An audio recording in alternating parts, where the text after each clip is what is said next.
인터넷에서 자주 볼 수 있는 한국의 공포 이야기를 하나 들려드릴게요. 이 이야기는 한 젊은 여성이 겪은 기이한 경험에 관한 것입니다. 주인공은 직장인으로 서울에서 혼자 살고 있었습니다. 항상 바쁜 일상 속에서 그녀는 하루하루를 정신없이 보내고 있었죠. 그러던 어느 날 그녀는 평소와 다름없이 퇴근하여 집으로 돌아왔습니다. 그녀가 살고 있는 아파트는 요즘 지어진 현대식 건물로 보안 시스템이 잘 갖춰져 있어 평소에 걱정 없이 지낼 수 있었습니다. 엘리베이터를 타고 그녀의 집이 있는 층에 도착했을 때 문이 열리며 복도 끝에서 희미한 여자의 웃음소리가 들렸습니다. 처음에는 환청이라고 생각하며 무시하고 그녀의 집으로 들어갔습니다. 문을 잠그고 가방을 내려놓으려는데 갑자기 소름이 돋았습니다. 웃음소리가 아직도 들리고 있는 것이었습니다. 처음엔 아랫집이나 윗집에서 볼륨을 높이고 TV를 보는 소리라고 생각했지만 그 소리는 분명 그녀의 집 안에서 나고 있었습니다. 주위를 둘러보아도 특별한 것은 보이지 않았습니다. 전화기로 음악을 틀어놓고 그 소리를 다른 소리로 덮어버리려 했지만 마치 그녀의 귀에 직접 이야기하는 듯한 그 웃음소리는 더욱 크게 들려왔습니다. 혼란스러워진 그녀는 결국 잠에 들기로 했습니다. 하지만 깊은 밤, 꿈인지 생시인지 모르겠는 상태에서 그녀는 다시 그 웃음소리를 들었습니다. 그리고 무언가가 그녀의 귓가에 낮은 목소리로 말을 거는 듯했습니다. 돌아보지 마. 오싹한 느낌의 잠에서 깬 그녀는 방에 불을 켜고 정신을 가다듬으려 했습니다. 다음 날 직장에서 동료에게 이 일을 이야기하게 되었고 평소 흥미롭게 괴담을 듣는 것을 좋아했던 그 동료는 그 아파트에 대한 소문을 알고 있었습니다. 그 건물이 지어지기 전에는 오래된 주택가가 있었는데 그곳에 살던 어느 가족이 비극적인 사고로 목숨을 잃었다는 것이었습니다. 그 이후로 그터의 새로 지어진 건물에서 여러 가지 괴담이 들려왔다고 했습니다. 그녀는 그 이야기를 듣고 나서부터 집에 돌아가는 것이 무서워졌습니다. 그래서 일주일에 한두 번씩만 집에 가며 친구 집이나 가족의 집에서 자는 날이 많아졌습니다. 하지만 여전히 돌아가야 할 때면 웃음소리와 낮고 오싹한 속삭임이 그녀를 기다리고 있었습니다. 그러던 어느 날 그녀는 용기를 내어 그 소리가 어디서 나오는지 철저히 조사하기로 결심했습니다. 방 안의 모든 것을 체크한 끝에 침대 밑에서 발견한 것은 낡고 닳아버린 오래된 일기장이었습니다. 겉표지에는 먼지가 쌓여 있었지만 문을 열자마자 그녀는 그 일기장에서 익숙한 향기를 맡았습니다.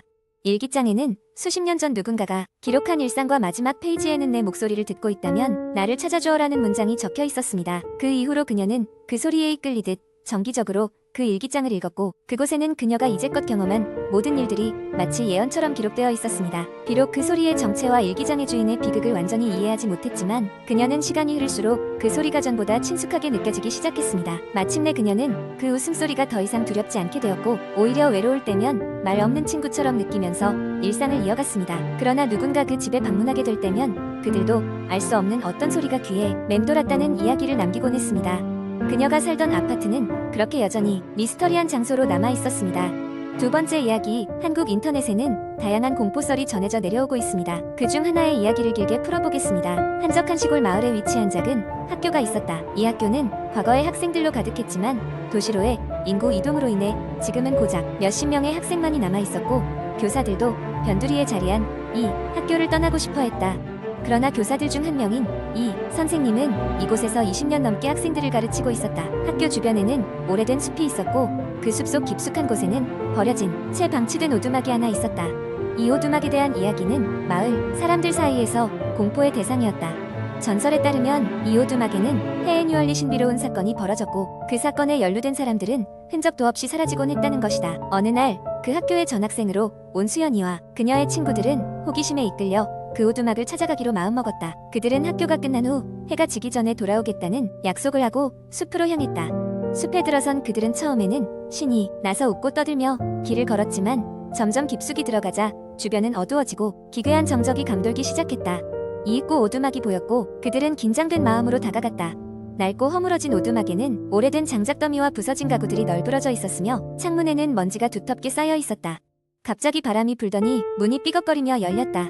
그 순간 소름 끼치는 냉기가 온몸을 휘감았고 아이들은 본능적으로 두려움을 느꼈다. 수연은 문 앞에서 망설였지만 용기를 내 안으로 들어갔다. 안은 더 어두웠고 오래된 곰팡이 냄새가 코를 찔렀다. 친구들은 서로의 손을 꼭 붙잡고 수연을 따라 들어갔다. 그들이 오두막의 방을 살펴보던 중 벽에 걸린 낡은 사진 하나가 눈에 띄었다. 사진 속에는 예쁜 여자가 웃고 있었지만 그 옆에서 서 있는 남자의 얼굴은 뭔가 이상하게 일그러져 있었다. 이상하게도 그들은 사진 속 여자의 미소가 점점 자신들을 보고 있는 듯한 착각마저 들었다. 그때 오두막의 구석에서 무엇인가 움직이는 소리가 들려왔다. 그 소리는 점점 가까워졌고 곧이어 아무도 없는 방 안에 차가운 바람이 몰아쳤다. 그들은 두려움에 사로잡혀 도망치려 했지만 몸이 굳어 움직일 수 없었다. 그리고 창문 너머로 보이는 불빛이 천천히 오두막을 감싸더니 그들의 의식은 서서히 끊겨갔다. 얼마 후 마을 사람들은 아이들이 실종되었다는 소식을 듣게 되었고 온 마을이 숲을 뒤졌으나 그 어디에도 그들의 흔적은 없었다. 결국 수연과 친구들은 사라져버렸고 그 오두막 역시 불길한 장소로 더 깊이 사람들의 기억 속에 박혔다. 시간이 지나 학교에 새로운 학기가 시작되었고 여전히 그 숲은 잊혀지지 않았다. 그런데 새로운 전학생이 오면서 그 숲에 대한 이야기는 또다시 회자되기 시작했다. 그 전학생은 다름 아닌 사라졌던 수연의 낯익은 모습이었다. 하지만 이상하게도 그녀는 자신이 누구인지 어디서 왔는지 기억하지 못하고 있었다. 이 선생님은 곧 수연을 알아봤지만 그녀가 사라진 사건의 진실을 밝힐 용기를 내지 못했다. 그리고 곧 알게 된 사실은 그녀의 귀에만 들려오는 오두막의 이야기가 계속해서 반복되고 있다는 것이었다. 무언가가 수연을 통해 다시 모습을 드러내려 하고 있었다. 선생님은 오두막으로 향하기로 결심했다. 그곳이 모든 비밀의 시작이자 끝이라는 것을 알았기 때문이다. 그는 숲으로 향하며 이 이야기가 단지 오래된 전설이 아닌 아직 해결되지 않은 과거의 흔적이라는 것을 깨달았다. 오두막에 다가선 순간 그제서야 깨달았다. 오래전 자신이 잊으려 했던 과거 속 그 남자의 얼굴이 그곳에서 기다리고 있음을. 이 이야기는 전해지는 해석과 해설에 따라 다양하게 변화할 수 있습니다. 오두막은 여전히 수많은 이에게 미스터리한 장소로 남아있으며 이 이야기를 들은 이들은 언젠간 그 진실이 밝혀질 날을 기다리고 있습니다. 세 번째 이야기. 어느 가을밤 서울 근교에 사는 대학생 현우는 친구들과 소주를 한 잔 기울인 후 늦은 시각에 집으로 돌아가고 있었다. 지하철역에서 내려 집까지 가려면 조용하고 어두운 주택가 골목을 지나야 했는데 그 골목은 평소에도 오싹한 느낌을 주는 곳이었다. 현우는 만취 상태로 길을 걷다가 갑자기 누군가의 시선이 느껴졌다. 이상하게도 골목의 가로등이 깜빡이기 시작하면서 모든 것이 더욱 으스스하게 보였다. 조금 더 걸어가는데 뒤쪽에서 발소리가 들리는 것 같았다. 처음엔 바람소리겠거니 했지만 그 소리는 점점 더 가까워졌다. 혹시나 해서 뒤를 돌아보았지만 아무것도 보이지 않았다. 무언가가 틀림없이 자신을 따라오고 있다는 불길한 직감에 현우는 서둘러 발걸음을 옮겼다. 그런데 이번에는 그의 바로 옆에 무언가가 손을 휙 하고 스치는 느낌이 들었다. 놀라서 옆을 쳐다보았으나 여전히 아무것도 보이지 않았다. 그저 바람소리가 울리는 것처럼 들리기만 했다. 공포심에 휩싸인 현우는 최대한 빨리 집으로 가기 위해 거의 뛰다시피 걸었다. 집에 도착하기 직전 그는 다시 한번 뒤를 돌아보았다. 이번에는 더 이상 소리도 스치는 감각도 없었지만 주택가 골목의 끝에 희미하게 인간의 형체를 가진 무언가가 서 있는 것이 보였다. 가로등 빛이 불안정하게 깜빡여 그 형체는 선명하지 않았지만 확실히 누군가 서 있었다. 현우는 이 상황을 도저히 이해할 수 없었지만 더 이상 그 자리에 있고 싶지 않았다. 그는 서둘러 집 문을 열고 들어가 뒤도 돌아보지 않고 문을 잠갔다. 심장이 마구 쿵쾅거리고 숨이 가빴다. 평소 같았으면 그냥 꿈이라 생각했겠지만 그날의 일이 너무나도 생생했다. 그 후로 몇 주 동안 현우는 밤마다 악몽에 시달렸다. 꿈속에서 그는 항상 그 골목을 지나가고 있었고 뒤에서 검은 형체가 점점 다가오는 것을 느낄 수 있었다. 현우는 꿈속에서도 공포에 질린 채 뛰었지만 공포의 형체는 언제나 그를 따라잡았다. 현우는 결국 정신적 스트레스가 극에 달해 학교에 상담을 신청했고 전문 상담사와 이야기를 나누게 되었다. 상담사는 그에게 당시의 상황을 상세히 설명해달라고 요청했고 현우는 그날 밤의 일을 하나하나 떠올리며 설명했다. 상담사는 그 이야기를 듣고는 한참을 생각하더니 조심스레 입을 열었다. 이런 경험은 생각보다 드물게 일어나는 것이 아닙니다. 우리 마음속 깊은 곳에 묻어두었던 두려움이 외부의 자극에 의해 떠오를 때 발생하는 경우가 종종 있습니다.